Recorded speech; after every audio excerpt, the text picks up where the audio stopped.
Shalom, shalom, shalom. Mes bien-aimés, chers frères et sœurs, j'espère que ce que nous partageons vous fait du bien. Quant à moi, ça me fait beaucoup de bien de partager ces choses avec vous, parce que nous savons que le temps est arrivé pour que nous puissions dénoncer le mal qui se fait de nos jours sans impunité. Sans impunité, le mal se fait. Nous voyons l'opulence dans laquelle ces hommes vivent. Nous voyons l'outrecuidance de ces malfrats, ces bandits de grand chemin qui se sont maintenant déguisés en apôtres de lumière pour vous dire qu'ils vous enseignent la parole de Dieu. C'est que tu mérites là. Je veux vous montrer encore une énième vidéo. Il y en a plusieurs. Vous serez choqués des propos. Écoutez. Regardez. Ça commence. Soyez guéris au nom de Jésus-Christ. Parfois sans qu'on le dise. Oh, glory be to God. My God. My God. Ça annonce déjà que ça va être très fort. Dites ça va être fort. Que le Seigneur te comble. Qu'il fasse décoller tes affaires au nom de Jésus. Ça commence. Soyez guéris au nom de Jésus-Christ. Parfois sans qu'on le dise. Oh, glory be to God. My God. Ça annonce déjà que ça va être très fort. Vous voyez comment ces hommes-là se moquent de vous. Il est en train de vous badigeonner avec ses mensonges. Et quand il reçoit l'alerte qu'il y a le montant qui est tombé sur le compte, il est content. Oh, glory to God, que le Seigneur vous guérisse, que le Seigneur vous bénisse, que vos affaires décollent. Et c'est ça ce que la plupart d'entre vous voulez. Quand nous vous prêchons la vérité, quand nous vous prêchons la justice de Dieu, quand nous vous prêchons l'amour de Dieu, quand nous vous prêchons la haine du mal et l'amour du bien, vous nous dites que c'est nous qui n'avons rien compris. Car le Dieu que nous vous présentons est un Dieu qui est pauvre. Et vous voulez un Dieu qui est riche, ne sachant pas que la bénédiction ne vient ni de l'Orient, ni de l'Occident, mais il vient de l'Éternel. Vous ne savez pas cela, que la bénédiction, celle qui n'est suivie d'aucun chagrin, celle qui vient du Père, ne vient ni de l'Orient, ni de l'Occident, mais vient du Père. Moi, je suis un homme béni. Je suis un homme très béni. Quand vous me voyez, vous sentez que je suis béni. Alléluia. Je suis tellement béni que les mots me manquent des fois pour dire merci à Dieu de la bénédiction qu'il m'a donnée. Mais je ne suis pas en train de voler mes frères et sœurs. Je ne prends pas de l'argent chez les gens. Injustement, gratuitement.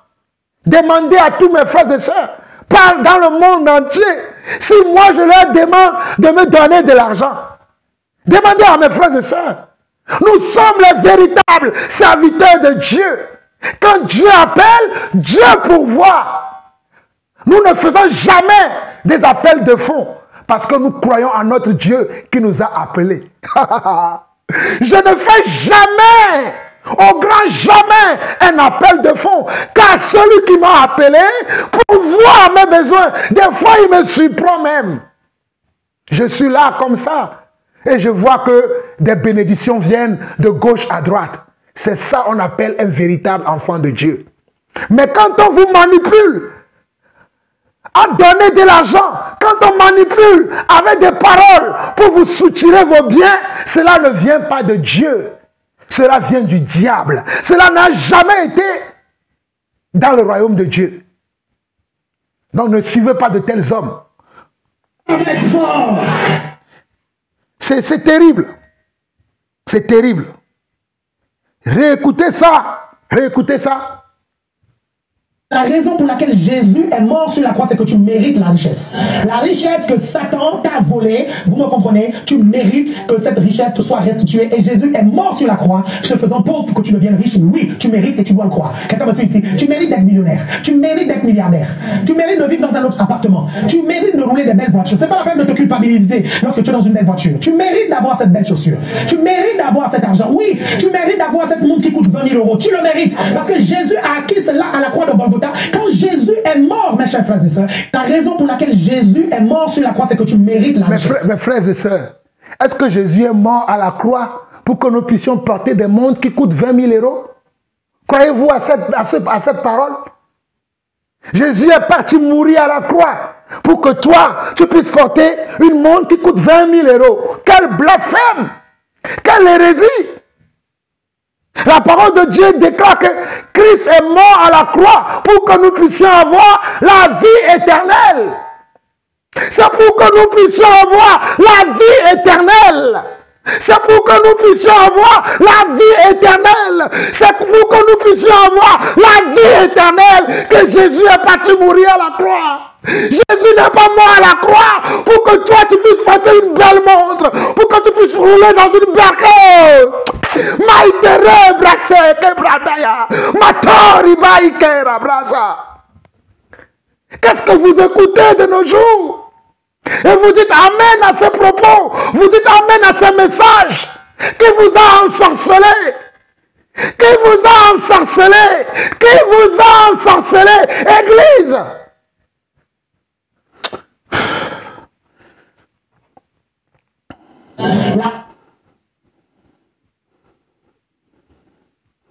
Écoutez. J'ai une question à te poser. Ça m'a un peu surpris. Okay. Quel lien tu as avec... Attendez, celle-là, je vais le jouer avant la dernière vidéo. Écoutez celle-là plutôt. Moi, je peux prier pour que mon ennemi meure. Écoutez. Il y a ça qui vont me juger, ils vont machin. Si tu commences à trop m'embêter, je vais juste me chauffer un peu en langue, 3 heures en langue. Je vais me chauffer un peu là. Et quand j'arrive, je le libère. Et le même ange qui a tué les Égyptiens à l'époque de Moïse, c'est lui qui va venir cogner à ta porte. Quand tu es venu te chercher pour t'amener en enfer. Moi, je peux prier pour que mon ennemi meure. Il y a ça qui vont me juger, ils vont machin. Écoutez-moi très bien. Et ceux qui peuvent capturer cette partie et envoyer-le lui pour qu'il me tue moi aussi. Moi, je suis ton ennemi. Monsieur Alain Patrick Tchengue, je suis ton ennemi. Puisque tu as le pouvoir de prier pour que les gens meurent, je te mets un défi aujourd'hui, le dimanche 20 juillet 2025. J'attends que tu pries pour que moi, Jean-Paul Lawson, l'élu de Dieu, l'apôtre de Dieu, je meurs. J'attends ça. Capturez cette partie, envoyez ça à ce monsieur. On va voir qui sont de Dieu et qui ne sont pas de Dieu. Prie pour que je meure. J'attends ça. Bande de voyous, bande d'incrédules, bande de criminels, bande de voleurs, bande de méchants. Prie pour que je meure. Vous vous moquez de Dieu, hein? Waouh! Et ça, tu l'as lu dans quelle Bible? Moi, s'il y en a certains qui vont me juger, moi, je ne te juge pas. C'est la parole qui te jugera. La Bible dit que nous devons faire attention par rapport à nos propos, par rapport à nos paroles. Dans Matthieu, chapitre 12, le verset 46... Attendez, je vais vous lire ça. Matthieu, chapitre 12, rapidement. Oh Seigneur, béni sois-tu pour ton onction qui est sur moi en ce moment, pour que ton église soit éclairée, car tu m'as appelé pour un temps comme celui-ci. Oh, je bénis ton nom. Oh, alléluia. Oh, Rabosha, Ikerebra Senderema, Yoribra Ikera Macheria. Écoutez, dans Matthieu chapitre 12, le verset 35 au verset 37 dit ceci.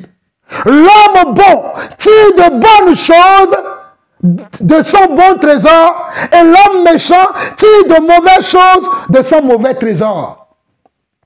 L'homme qui est bon, il tire de bonnes choses de son bon trésor. Et l'homme qui est méchant tire de mauvaises choses de son mauvais trésor. Et ces hommes-là, ce sont des méchants. Voilà pourquoi ils tirent des mauvaises choses de leur mauvais trésor. Je continue, verset 36 au verset 37. Je vous le dis, au jour du jugement, les hommes rendront compte de toute parole vaine qu'ils auront proférée. Je vous le dis, au jour du jugement, les hommes rendront compte de toute parole vaine qu'ils auront proférée. Verset 37, car par tes paroles, tu seras justifié et par tes paroles, tu seras condamné. Car par tes paroles, tu seras justifié et par tes paroles, tu seras condamné. Toi qui oses dire que tu peux prier pour tuer tes ennemis, waouh, tu es au-dessus de Dieu. Tu es un Dieu, tu te fais Dieu. Ah bon? Celui qui s'est fait Dieu, moi je le sais, c'est le diable. Celui qui s'est fait Dieu, qui se croit égal à Dieu, c'est le diable. Oui, je reconnais que je ne suis qu'un vermine devant toi. Je ne représente rien devant toi. Je le reconnais. Mais je te donne un défi. Comme tu le dis, que toi tu as la puissance et le pouvoir de prier pour tes ennemis et que tes ennemis meurent. Je suis ton ennemi déclaré en France. Moi, Jean-Paul Lawson, l'apôtre, j'attends que tu pries pour que moi je meure. Toi, tu peux prier 3 heures en langue et tu peux tuer quelqu'un. Alors prie pour que je meure. Prie pour que je meure. Prie pour que je meure. Je ne te lâcherai pas. Alain Patrick Tchenge. Oh, toi et tous tes clics. Toi et tous tes clics. Je ne vous lâcherai pas. Je vous ferai la guerre jusqu'à mon dernier souffle. Regardez-moi. C'est moi l'apôtre Jean-Paul Lawson. C'est moi l'élu de Dieu Jean-Paul Lawson. Je vous ferai la guerre jusqu'à mon dernier souffle. Tant que vous continuerez à enseigner ces hérésies, ces mensonges aux enfants de Dieu, je vous ferai la guerre jusqu'à mon dernier souffle. Vous croyez que vous êtes appelés? Vous croyez que vous êtes des élus de Dieu? Alors on va voir de qui est élu de Dieu entre vous et nous. On va le voir.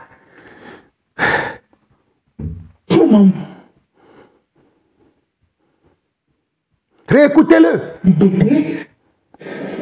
Je vais juste me chauffer un peu en langue, 3 heures en langue. Je vais me chauffer un peu là. Et quand j'arrive, je le libère. Et le même ange qui a tué les Égyptiens à l'époque de Moïse, c'est lui qui va venir cogner à ta porte. Quand tu es venu te chercher pour t'amener en enfer. Moi, je peux prier pour que mon ennemi meure. C'est ça qu'ils vont me juger, ils vont machin. Si tu commences à trop m'embêter, je vais juste me chauffer un peu en langue, 3 heures en langue. Je vais me chauffer un peu. Quel blasphème. Et quand j'arrive, je le libère. Ok, libère. C'est terrible. C'est terrible. C'est terrible. Je ne sais pas ce que vous allez faire dans les églises de ces soi-disant serviteurs de Dieu. La Bible nous parle beaucoup plus. Écoutez son fils spirituel. Le fait d'être sauvé, le fait d'aller au ciel. Il y a plus de 2000 versets bibliques. C'est son fils spirituel, celui-là. De l'argent, des richesses, de la gestion des biens ou des possessions, de l'économie ou de l'attitude envers l'argent. Plus de 2000 versets. La Bible nous parle beaucoup plus d'argent que du salut. Et le fait d'être sauvé, et le fait d'aller au ciel. Il y a plus de 2000 versets bibliques qui parlent de l'argent, des richesses, de la gestion des biens ou des possessions, de l'économie ou de l'attitude envers l'argent. Plus de 2000 versets. La Bible nous parle beaucoup plus d'argent. Vous voyez comment ces gens vous manipulent? Vous voyez comment ils sont aisés dans la manipulation? Quand vous me voyez à l'œuvre, dans l'œuvre de Dieu, je fais quoi? Je lis un passage, j'explique ou j'interprète le passage. Mais eux, qu'est-ce qu'ils font? Ils font un ramassis de mots. Ils font un ramassis de mots pour venir vous appâter, pour venir vous amadouer.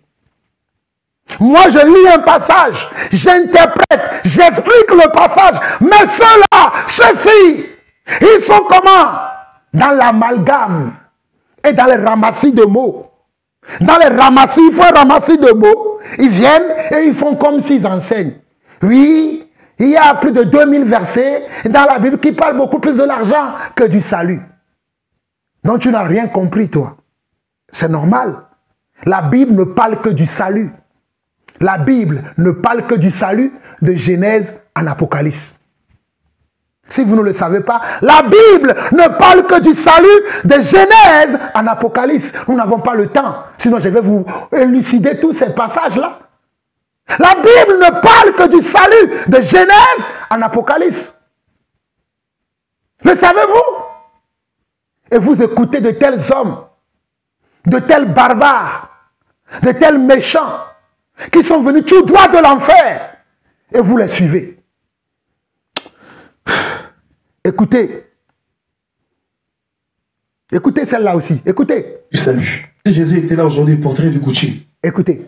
Ah, je t'assure. Tu verrais. Tu blagues avec le gars. Il sera en Louis Vuitton du matin au soir.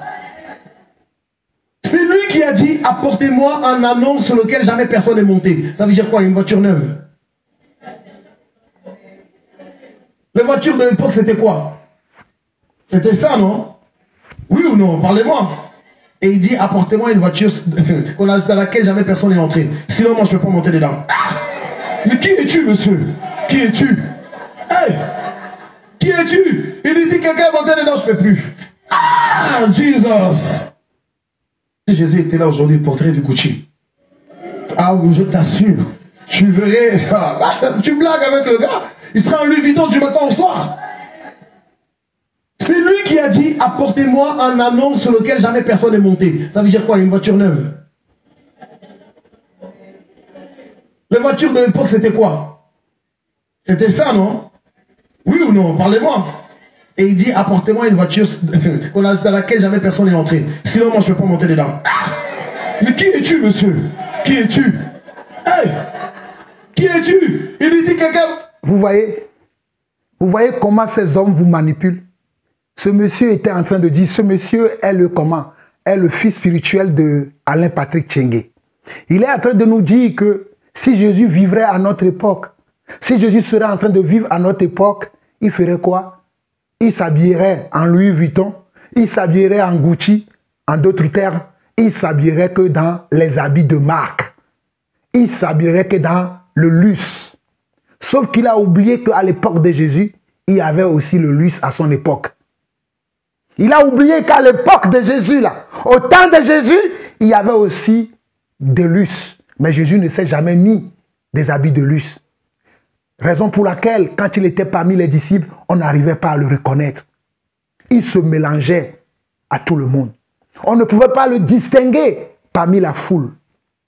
Il était tellement humble. Il était tellement simple. Il était tellement humble qu'on ne pouvait pas le distinguer.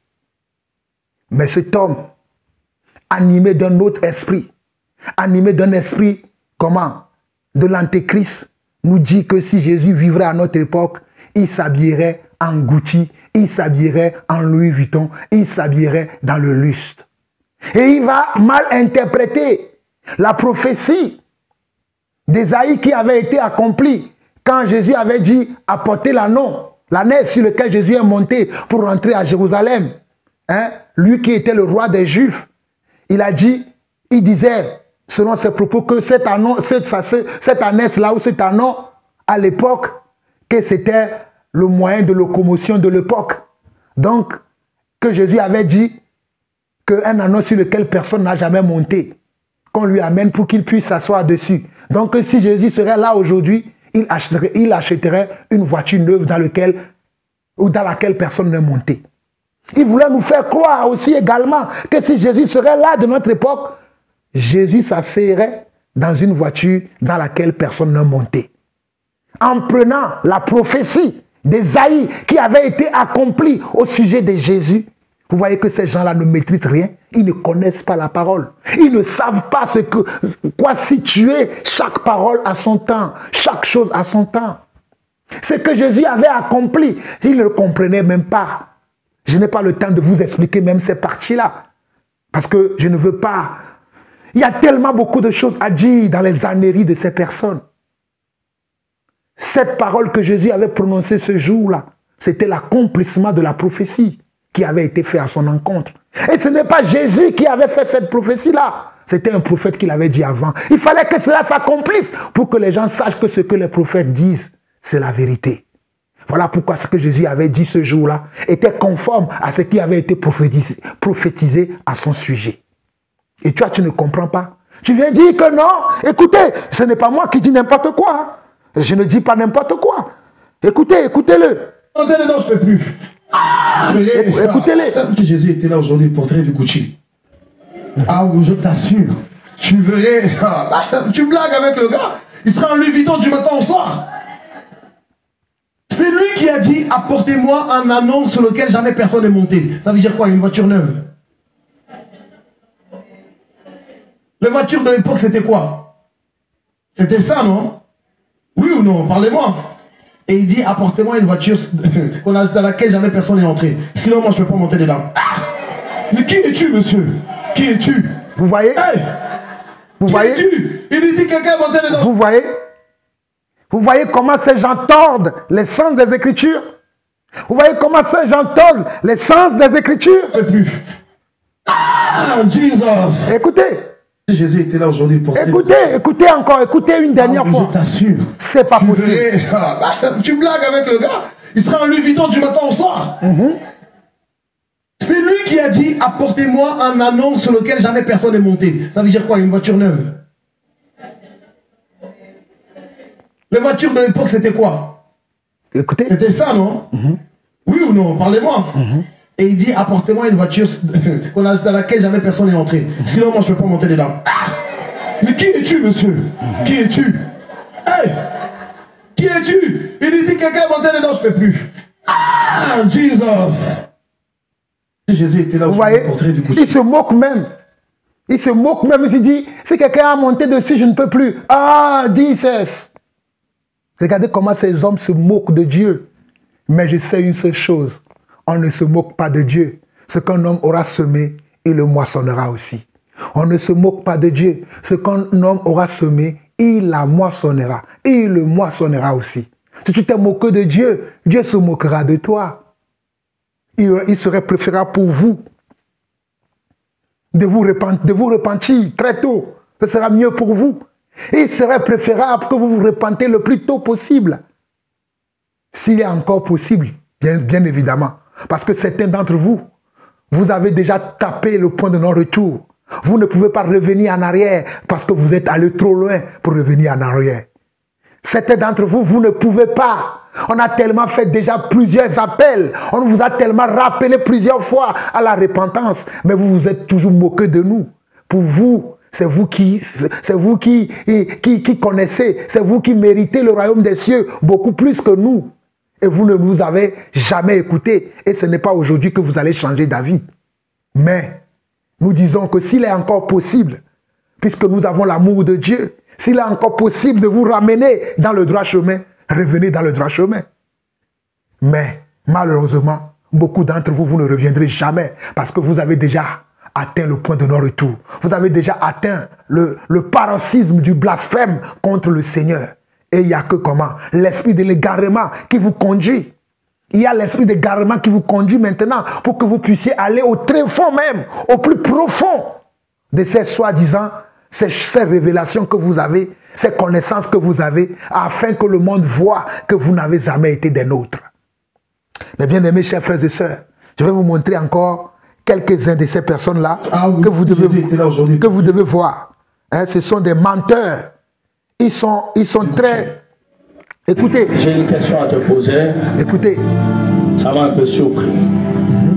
Quel lien tu as avec Cristiano Ronaldo? Écoutez bien. Je lui ai fait une paire de chaussures. Parce que je suis en train de me retrouver dans un endroit qu'on appelle Quinta d'Almeida. C'est au Portugal. Je suis dans un manoir, c'est la maison de Cristiano Ronaldo. Ce manoir a 8 chambres. La première, la deuxième, la troisième chambre, j'entre, je vois comme des pères dans cette chambre. Ce sont des pères qui ont été achetés. Lui, il n'a pas acheté ça. C'est sa sœur, Katia Avero, qui l'avait acheté. Il avait commandé ça parce que ce qui s'est passé, c'est quoi? C'est que toi, tu as livré ça à quelqu'un et la personne l'a comme vendu. La personne qui l'avait vendu a un nom, CLV2. C'est ça. Et Katia est allé acheter ça, il a donné ça à Cristiano Ronaldo. Et j'ai vu ses pères rester dans sa maison du Portugal. Ainsi me parle Dieu. Cristiano Ronaldo va rentrer au Portugal dans 2 semaines.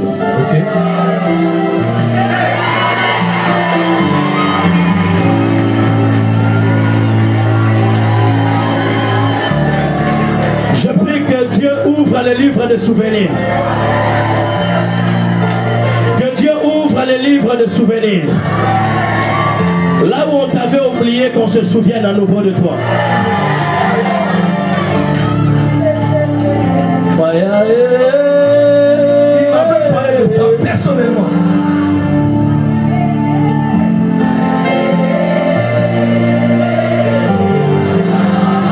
Tu le fais bien, tu le fais bien. Aïe, aïe, aïe, aïe. Belle soirée. Tu le fais bien.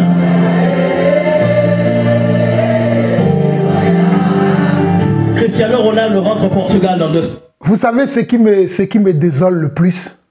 C'est quand je vois les chrétiens, soi-disant les chrétiens, les disciples de Christ, les soi-disant enfants de Dieu qui sont là et qui rentrent dans le même jeu de ces personnes-là. Ils sont là à chanter Faya, et il dit tu le fais bien, vous continuez. Les gens sont là à raconter des âneries. Les gens sont là à dire des choses qui n'ont rien à voir avec le royaume des cieux. Mais pour vous, ce sont des prophètes. Pour vous, ce sont des révélations qui peuvent sauver vos âmes. Et vous êtes là à dire Amen, à gober ces choses, à leur donner vos vies, à leur donner comment? Votre cœur. Et ainsi, ils trafiquent de vous. Et ainsi, ils vous malmènent. Ils vous amènent dans les tréfonds de l'enfer. Ça, ce que vous venez d'écouter là, pour vous, ça vient de Dieu. Pour vous, c'est Dieu qui parle. Qu'est-ce que Dieu a fait des chaussures de Cristiano Ronaldo? Qu'est-ce que Dieu a fait des chaussures de Cristiano Ronaldo?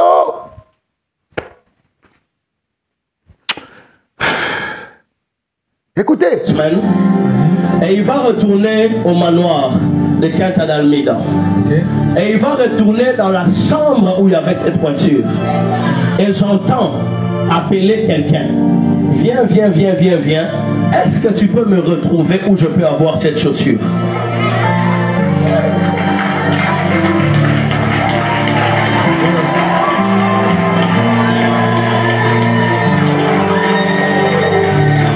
Ainsi me parle Dieu. Annonce à Jules. Jules c'est qui? Dis à Jules qu'il se presse de commencer sa marche. Je suis en train de changer les saisons. Il y a un moment donné, j'avais envoyé des étoiles vers lui, mais quelques temps après, les étoiles se sont comme éteintes autour de lui. Et Dieu me dit, j'ouvre mon livre de souvenirs et les étoiles retourneront auprès de lui. Tu ne seras jamais moins riche en dehors de ce que Dieu t'a donné. Tu ne seras jamais moins prospère en dehors de ce que Dieu t'a donné. Dieu me dit, c'est quelqu'un qui a commencé ces choses très tôt. Tu as commencé très tôt. Je peux même te dire, le jour où tu as commencé, ta mère avait le désir que tu fasses ce que tu es en train de faire. Elle a toujours voulu ça parce que le problème maintenant qu'il y avait, c'est que ta mère, au-delà de vouloir ça, elle était d'une culture qui croyait beaucoup à tout ce qui est vaudou, des choses ancestrales.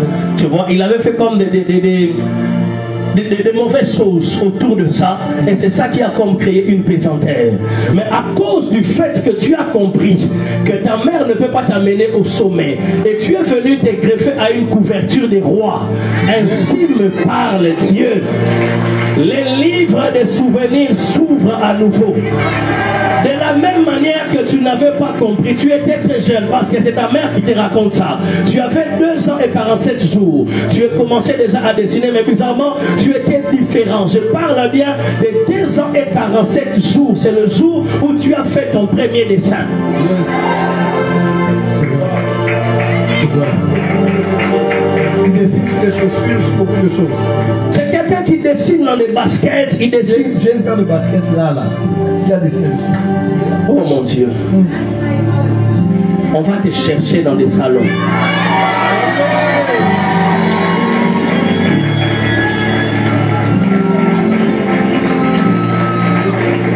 J'ai vu une étoile briller fortement.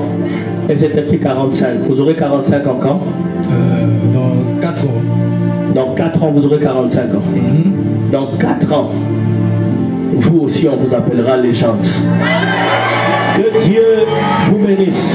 On acclame très fort. Mes bien-aimés chers frères, mes bien-aimés chers frères et sœurs, Vous voyez comment on vous trompe. Vous voyez comment on vous ment. Vous voyez comment on vous manipule. Et ceux qui n'ont pas l'Esprit de Dieu, ceux qui n'ont pas le discernement de Dieu, diront que non, mais qu'est-ce que tu racontes, frère Jean-Paul? Mais vous voyez ce que cet homme a dit, déjà ça veut dire que ça n'a rien à voir avec Dieu. Il dit que ce monsieur est venu comment? Il est venu s'accrocher comment? À une couverture de roi, faisant comment? Allusion à lui, comme si c'est lui qui doit donner quelque chose. C'est là où vous voyez que c'est un mensonge tout ce qu'il a dit. C'est là où vous voyez que c'est un mensonge que ce monsieur a raconté. Vous souvenez-vous que je vous ai lu que dans les derniers temps, il y aura des temps difficiles.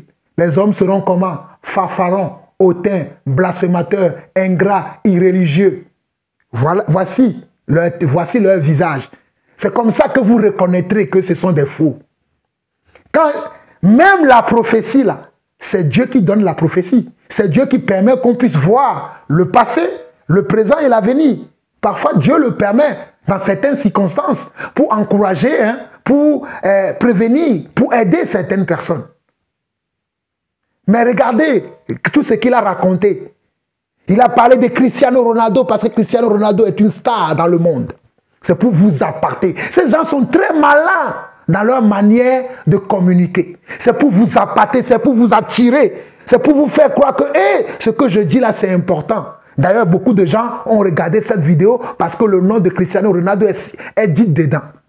Parce que Cristiano Ronaldo, il dit que c'est lui qui va venir commander comment les baskets. Parce qu'il prophétise sur le jeune homme, disant que le jeune homme, que c'est le temps. Parce que, bon, apparemment, le jeune homme aime beaucoup dessiner et que, bon, il faut qu'il ouvre sa société de fabrication de chaussures.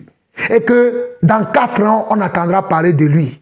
Vous et moi, nous sommes là. On va voir dans 4 ans si on parlera de ce jeune homme. Au lieu de prêcher le royaume des cieux à ce jeune homme, au lieu de dire à ce jeune homme, répands-toi, change ton accoutrement, car il n'est pas bon à un homme d'avoir de longs cheveux, comme j'ai vu sur la tête de ce monsieur. Non, ce n'est pas le message qu'il a prêché.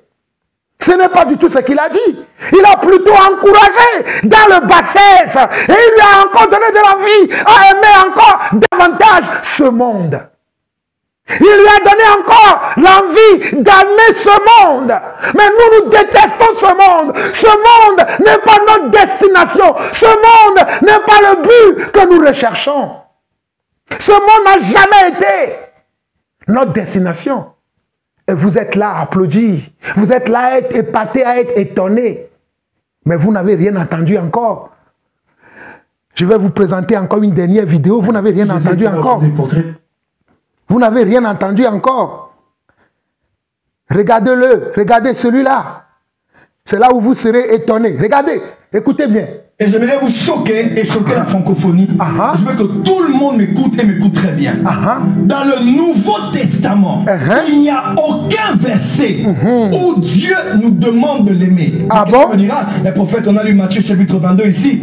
Il dit ces 2 versets sont les versets dont dépendent la loi et les prophètes. En d'autres termes, Hakim, tu aimeras le Seigneur ton Dieu n'est pas un verset de la Nouvelle Alliance. Ce n'est pas le commandement du Christ. Ce n'est pas la Nouvelle Alliance. Ce n'est pas la dispensation de l'Église. Ce verset semble être bien. Et beaucoup de pasteurs nous prêchons toujours sur ça. Tu dois aimer Dieu de tout ton cœur, aimer Dieu de toute ton âme, aimer Dieu de tout ton esprit. Lequel d'entre les hommes, de ceux qui reçurent ces commandements, ont-ils obéi à Dieu à 100% sur ce qu'il attendait d'eux? Voilà pourquoi la seule chose qui te donne la victoire sur Satan, c'est la seule chose qu'il a refusé à Jésus d'entendre. L'apôtre Paul a dit, car nous sommes plus que vainqueurs par celui qui nous a aimés. Parce que la victoire est garantie par ce que tu as comme connaissance de l'amour que tu as vis-à-vis de toi.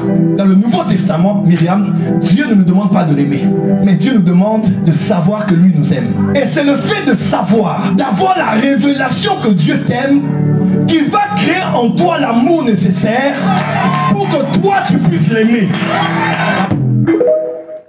Vous voyez comment ces gens tordent le sens des Écritures? C'est le plus grand... Vous savez, tout ce que j'ai entendu, tout ce que j'ai joué depuis le début là, j'ai fait exprès de jouer celui-là à la fin. C'est le plus grand des blasphèmes que je n'ai jamais entendu, que je viens d'entendre là. Que Dieu n'a jamais dit que nous devons l'aimer. Waouh! Waouh! Dieu n'a jamais dit que nous devons l'aimer.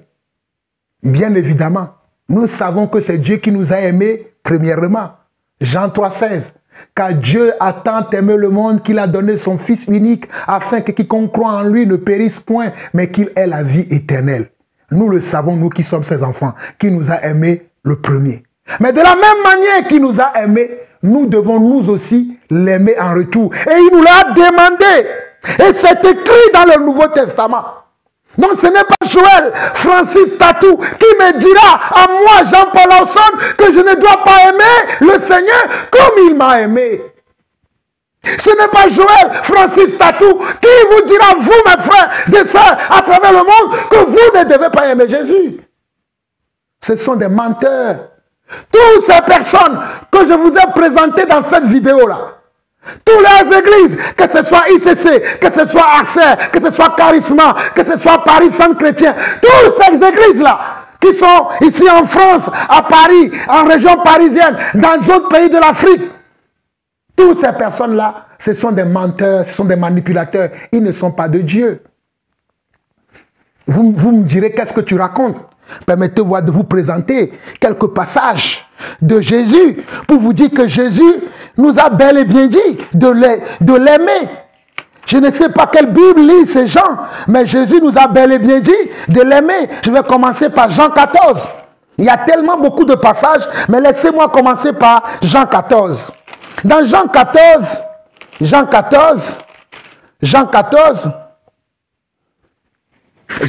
hein, le verset 34, Jésus dit ici, « Je vous donne un commandement nouveau. » Écoutez bien, Jean 14, verset 34, Jésus dit, « Je vous donne un commandement nouveau.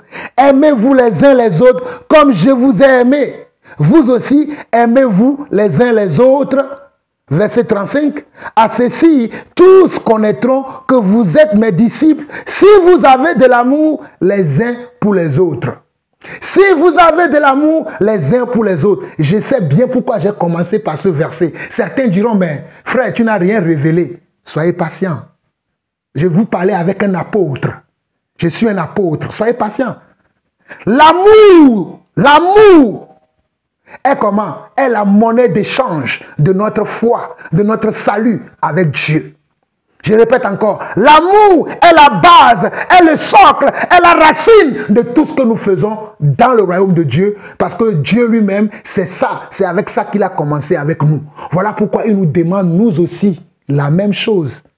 Nous devons nous aimer nous-mêmes les uns les autres. Mais avant d'aimer les autres, là, il faut d'abord aimer Dieu. Si tu n'aimes pas d'abord Dieu, tu ne peux pas aimer ton voisin. Il faut d'abord aimer Dieu que tu ne vois pas. Il faut d'abord l'aimer, lui d'abord. Parce que c'est lui qui est l'auteur et le consommateur de la foi et de l'amour qu'il a mis en nous. Parce que la foi et l'amour marchent ensemble. Alors, c'était Jean 13, le verset 34 que je vous ai lu tout à l'heure. Jean 13, le verset 34 au verset 35. Maintenant, je vous lis Jean 14, le verset 15, où Jésus dit que nous devons l'aimer.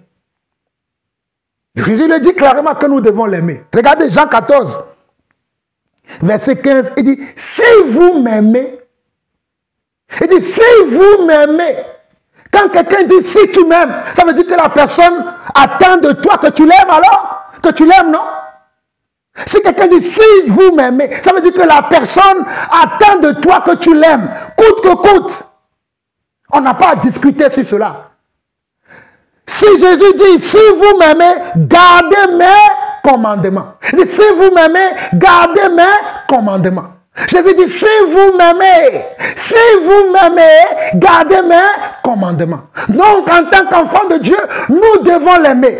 Et c'est quand nous l'aimons que nous gardons ses commandements. Donc, quand nous gardons les commandements de Dieu, nous sommes en train de lui témoigner que nous l'aimons. Quand nous gardons sa parole, quand nous gardons ses ordonnances, quand nous gardons ses préceptes, quand nous gardons ce qu'il a dit, nous sommes en train de lui prouver que nous l'aimons. Allez dire ça à Joël Francis Tatou. Des menteurs comme ça. Des blasphémateurs comme ça. Ils tordent les sens des Écritures.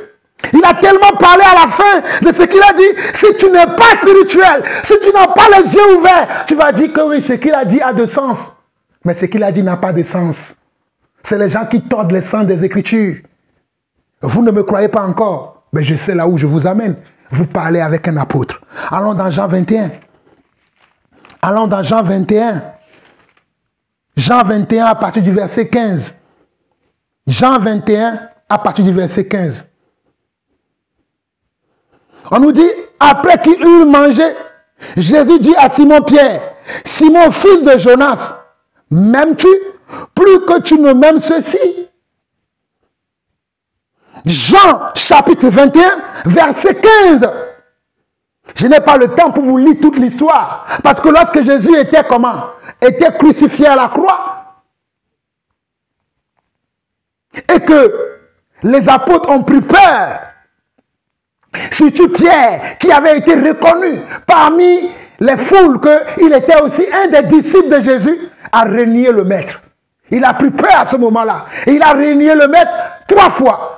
Et le coq a dû chanter afin qu'il se souvienne que Jésus lui avait prophétisé cela. Que toi, tu me renieras 3 fois. Et Pierre s'est amèrement, sincèrement repenti. Il a été triste d'avoir renié le Seigneur. Il est retourné à la pêche dans son quotidien qu'il avait l'habitude de faire. Et en étant à la pêche, le Seigneur vient se révéler à lui. Il va ramener beaucoup de poissons. Et après, quand ils vont manger le poisson, le Seigneur va lui donner maintenant un travail. Le Seigneur va lui donner maintenant une mission. Et c'est dans cette mission-là que le Seigneur dit ceci. Ouvrez grandement vos oreilles et écoutez ce que je révèle, moi l'apôtre Jean-Paul Lawson. Verset 15 de Jean 21. Après qu'il eut mangé, Jésus dit à Simon-Pierre, Simon, fils de Jonas, m'aimes-tu plus que ne m'aime ceci? Il lui répondit, oui Seigneur, tu sais que je t'aime. De quoi parlons-nous que Dieu n'a jamais dit que nous devons l'aimer? Voici Dieu qui pose la question à Pierre, un apôtre qui est au-dessus de Joël Francis Tatou, lui demandant si lui il l'aimait. Et Joël Tatou dit, il n'y a aucun verset. Il n'y a aucun verset. Je viens de donner le deuxième verset. Hein. J'ai donné d'abord Jean 14, verset 12 ou verset 13. Là, je suis encore dans Jean 21. Le verset 15 au verset 17, vous allez voir ce que Jésus a dit à Pierre. Après qu'il eut mangé, Jésus dit à Simon-Pierre, Simon, fils de Jonas, m'aimes-tu plus que ne m'aimer ceci? Il lui répondit, oui Seigneur, tu sais que je t'aime. Jésus lui dit, paie mes agneaux.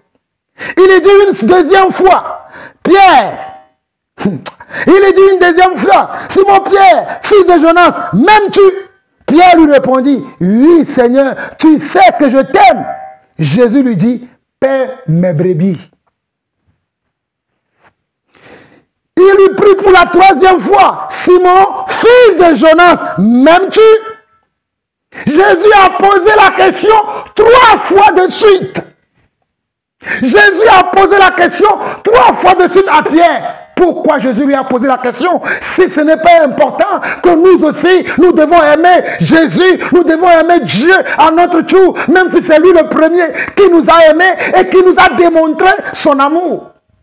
Si cela n'est pas important. Il lui a posé la question 3 fois.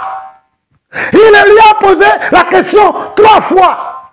Et le chiffre 3, vous savez ce que c'est le chiffre 3? Vous savez ce que c'est le chiffre 3? Le chiffre 3, c'est le chiffre de l'unité. Et je vous révèle ça. Merci Seigneur pour la révélation que tu me donnes en prêchant la parole. Je n'ai jamais su dans ma vie que le chiffre 3 était le chiffre de l'unité. Mais en prêchant aujourd'hui devant vous comme ça, oh, Maïte Rabrei Kerabra, Matori Braisete, Rekebrai Shandarama. Merci Père parce que tu m'as oint pour un temps comme celui-ci afin que je sois parmi les élus, parmi ceux que tu as mis à part pour un temps comme celui-ci. Le chiffre 3 est le chiffre de l'unité. Voilà pourquoi nous avons le Père, nous avons le Fils et nous avons également le Saint-Esprit. Et les trois sont d'accord et les trois sont toujours en accord. J'avance. Verset 17. Il lui dit pour la troisième fois, Simon, fils de Jonas, m'aimes-tu? Pierre fut attristé de ce qu'il avait dit, de ce qu'il lui avait dit. Pour la troisième fois, m'aimes-tu? Et il lui répondit, Seigneur, tu sais toutes choses, tu sais que je t'aime. Jésus lui dit, paie mes brebis. Parce que pour perdre les brebis du Seigneur, il faut que Pierre soit dans l'unité avec le Seigneur lui-même. Voilà pourquoi dans Actes chapitre 2, dans Actes chapitre 3, ou bien dans tous les livres des Actes des Apôtres, vous voyez tous les miracles que Pierre a accomplis. Parce qu'il était dans l'unité avec le Seigneur. Voici les gens qui ne sont pas dans l'unité avec nous, qui viennent pour nous faire sortir de l'unité que nous avons avec Dieu. Ce que ce monsieur a dit là, il ne veut pas que nous soyons dans l'unité avec Dieu. Il veut briser l'unité de Dieu dans nos vies. Voilà pourquoi il a dit ces choses-là qu'il a dit. C'est pour briser l'unité de Dieu dans nos vies. Il ne veut pas que nous formions un avec le Père. Mais quand nous aimons le Père, nous formons un avec lui. Voilà pourquoi Jésus a dit, je ne fais que, Jean 17, je ne fais que ce que je vois le Père faire.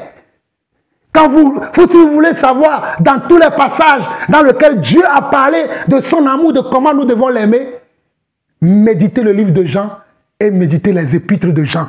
Nous n'avons pas le temps, je veux finir cette deuxième partie-là. Mais bien aimés chers frères et sœurs, je vous aime énormément, mais vous savez, j'ai beaucoup de choses à faire. Aujourd'hui, il y a beaucoup de gens qui m'entendent ailleurs parce que nous sommes dans un combat ailleurs, mais le monde doit écouter la vérité. Alléluia, que le Seigneur soit béni pour sa parole. Et nous sommes dans 1 Jean chapitre 1 qui dit, 1 Jean chapitre 1, le verset 3 qui dit, ce que nous avons vu et entendu, nous vous l'annonçons à vous aussi, afin que vous aussi, vous soyez en communion avec nous. Or, notre communion est avec le Père, est avec son Fils Jésus-Christ, et nous écrivons ces choses afin que notre joie soit parfaite. 1 Jean, le premier épître de Jean, le verset 3 et le verset 4 qui dit, ce que nous avons vu et entendu, nous vous l'annonçons à vous aussi, afin que vous aussi, vous soyez en communion avec nous. Or, notre communion est avec le Père et est avec son Fils Jésus. Et nous vous écrivons ces choses, afin que notre joie soit parfaite. Je continue. 1 Jean chapitre 2. 1 Jean chapitre 2. Là, vous aurez la révélation. 1 Jean chapitre 2. Écoutez bien. 1 Jean chapitre 2, verset 15. Qu'est-ce que Jésus nous dit? Il nous dit, n'aimez point le monde, ni les choses qui sont dans le monde. Si quelqu'un aime le monde, l'amour du Père n'est point en lui. Il est bien dit clairement que nous ne devons pas aimer le monde. Donc si je n'aime pas le monde, cela suppose que je dois aimer qui? Je dois aimer Dieu et je dois aimer comment? Sa parole. Voilà pourquoi il est dit, n'aimez point le monde, ni les choses qui sont dans le monde. Si quelqu'un aime le monde, l'amour du Père n'est point en lui. Quand tu aimes le monde, l'amour de Dieu qui est censé être en toi est absent. Quand tu aimes le monde, les choses qui sont dans le monde, la convoitise de la chair, la convoitise des yeux, l'orgueil de la vie, ça veut dire que Dieu n'est point en toi. Car tout ce qui est dans le monde, la convoitise de la chair, la convoitise des yeux et l'orgueil de la vie ne vient point du Père, mais vient du monde. Et le monde passe, et sa convoitise aussi. Mais celui qui fait la volonté de Dieu demeure éternellement. Celui qui fait la volonté de Dieu demeure éternellement. Nous n'avons pas le temps, je vais aller beaucoup plus vite. Il y a tellement beaucoup de choses à dire, mais je vais aller condenser certaines choses que je vais révéler beaucoup plus vite à la fin de ce partage-là, afin que vous puissiez comprendre la pensée de Dieu. Dans le chapitre 2 dans lequel nous sommes, il nous dit au verset 18, petits enfants, c'est la dernière heure. Et quand vous avez appris qu'un antéchrist vient, nous sommes au verset 18 de 1 Jean chapitre 2. On nous dit au verset 18, petits enfants, c'est la dernière heure. Et comme vous avez appris qu'un antéchrist vient, il y a maintenant plusieurs antéchrists. Par là, nous connaissons que c'est la dernière heure. Il y a maintenant plusieurs antéchrists. Et toutes ces personnes que vous voyez, qui enseignent le monde, qui vous disent d'aimer l'argent, qui vous disent que si vous êtes pauvre, vous ne connaissez pas Dieu. Toutes ces personnes-là, ce sont des antéchrists. Je voulais dire, toutes ces personnes, ce sont des antéchrists. Je continue. Ils sont sortis du milieu de nous. Ils sont sortis du milieu de nous. Mais ils n'étaient pas des nôtres. Car s'ils avaient été des nôtres, ils seraient demeurés avec nous. Mais cela est arrivé afin qu'il soit manifeste que tous ne sont pas des nôtres. Il faut que ces choses se passent afin que vous sachiez, afin que je sache que ces personnes-là ne sont pas nos frères. Que ces personnes-là ne sont pas dans l'église. Que ces personnes-là ont vendu leurs âmes à Satan. Ce ne sont pas nos frères. Verset 20. Pour vous, vous avez l'onction de la part de celui qui est saint. Et vous avez de la connaissance. Je vous ai écrit, non que vous ne connaissez pas la vérité, mais parce que vous la connaissez et parce qu'aucun mensonge ne vient de la vérité. Est-ce que vous comprenez ces choses? Est-ce que vous comprenez ces choses?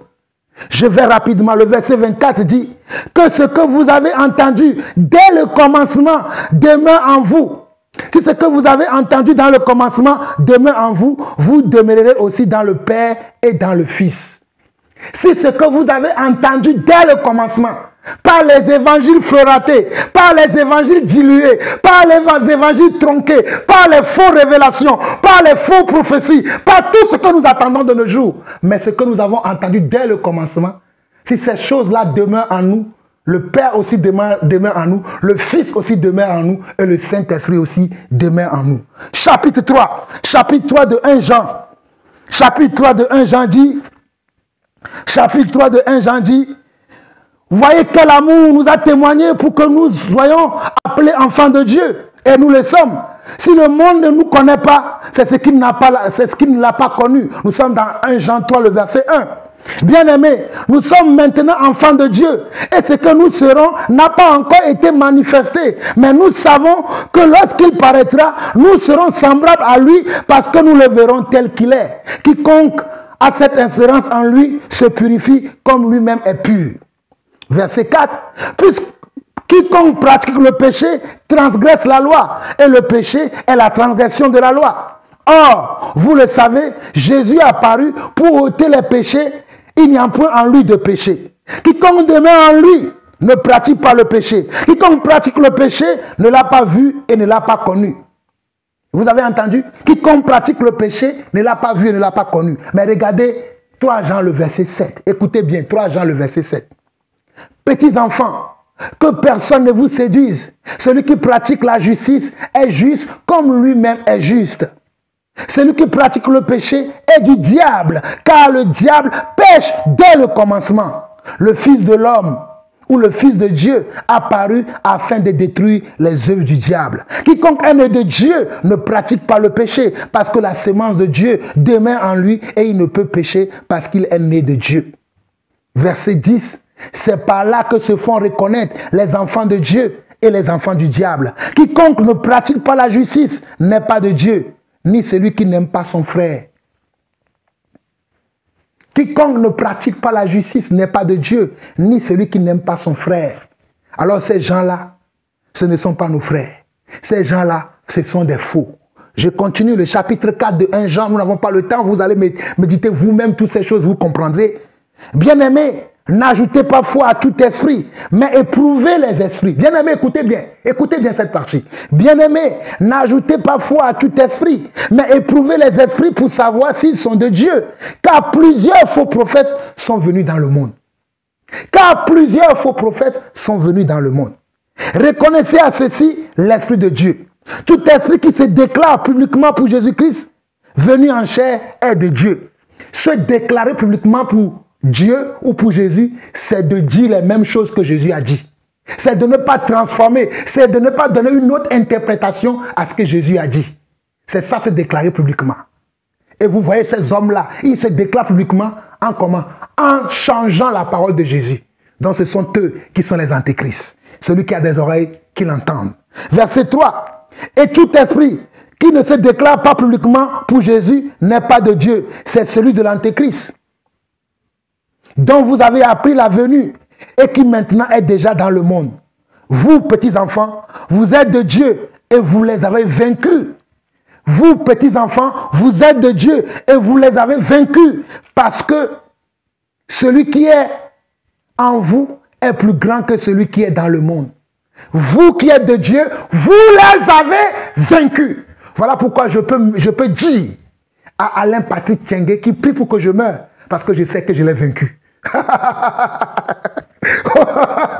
Ce sont des plaisantins, ces hommes-là. Verset 5. Eux, ils sont du monde. C'est pourquoi ils parlent d'après le monde et le monde les écoute. Écoutez bien cette partie. Écoutez bien cette partie de 1 Jean chapitre 4, le verset 5 et 6. Eux, ils sont du monde, c'est pourquoi ils parlent d'après le monde et le monde les écoute. Nous, nous sommes de Dieu.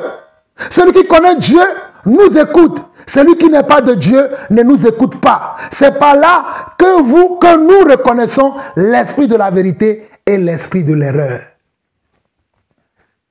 Je répète encore parce que c'est très important de capter cette partie, de comprendre cette partie. Verset 5 et verset 6 de 1 Jean chapitre 4. Eux veut dire ceux-là, ceux qui prêchent un message dilué, un message tronqué, un faux message, ceux qui tergiversent, ceux qui changent les paroles, ceux qui tordent les sens des Écritures, c'est eux ici. Eux, ils sont du monde. C'est pourquoi ils parlent d'après le monde et le monde les écoute. Nous sommes de Dieu. Celui qui connaît Dieu nous écoute. Celui qui n'est pas de Dieu ne nous écoute pas. C'est par là que nous connaissons l'esprit de la vérité et l'esprit de l'erreur. C'est par là que nous connaissons l'esprit de la vérité et l'esprit de l'erreur. Verset 7. Bien-aimés, aimons-nous les uns les autres, car l'amour est de Dieu, et quiconque aime est né de Dieu et connaît Dieu. Vous voyez? Regardez bien le verset 7 de 1 Jean 4 qui dit: bien-aimés, aimons-nous les uns les autres, car l'amour est de Dieu. L'amour est de Dieu. Et quiconque aime est né de Dieu et connaît Dieu. Celui qui aime son prochain, celui qui aime Dieu, connaît Dieu. Celui qui n'aime pas n'a pas connu Dieu, car Dieu est amour.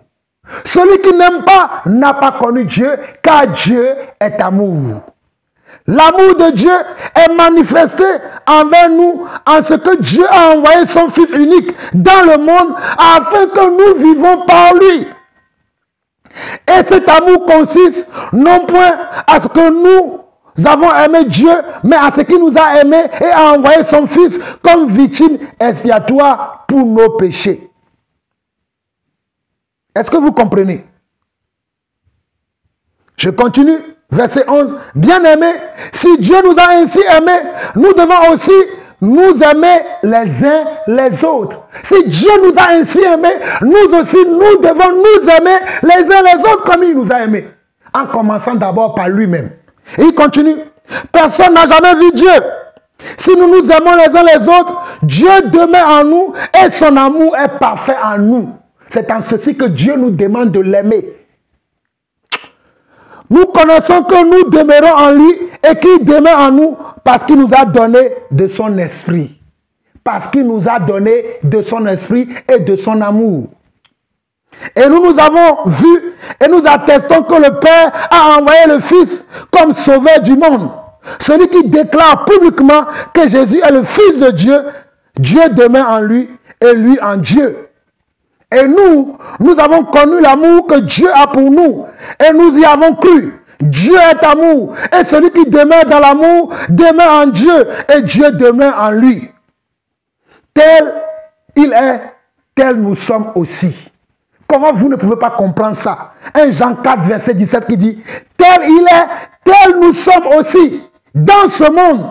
C'est en cela que l'amour est parfait en nous. Afin que nous ayons de l'assurance au jour du jugement. 1 Jean 4, verset 17. Tel il est, tel nous sommes aussi. Dans ce monde, c'est en cela que l'amour est parfait en nous, afin que nous ayons de l'assurance au jour du jugement. La crainte n'est pas dans l'amour, mais l'amour parfait bannit la crainte. Car la crainte suppose un châtiment. Et celui qui craint n'est pas parfait dans l'amour. Pour nous, nous l'aimons parce qu'il nous a aimés le premier. 1 Jean 4, verset 19. Pour nous, nous l'aimons parce qu'il nous a aimés le premier. Si quelqu'un dit j'aime Dieu et qu'il haït son frère, c'est un menteur. Car celui qui n'aime pas son frère, qu'il voit, comment peut-il aimer Dieu qui ne voit pas? Et nous avons de lui ce commandement, que celui qui aime Dieu aime aussi son frère. 1 Jean 4, verset 21 qui dit, et nous avons de lui ce commandement, que celui qui aime Dieu aime aussi son frère. Mais bien aimés, chers frères et sœurs, j'aurais voulu continuer, mais je m'arrête ici. On se reverra très prochainement. Que celui qui a des oreilles entende ce que l'Esprit dit à son Église. Vous avez écouté l'apôtre Jean-Paul Lawson. Shalom.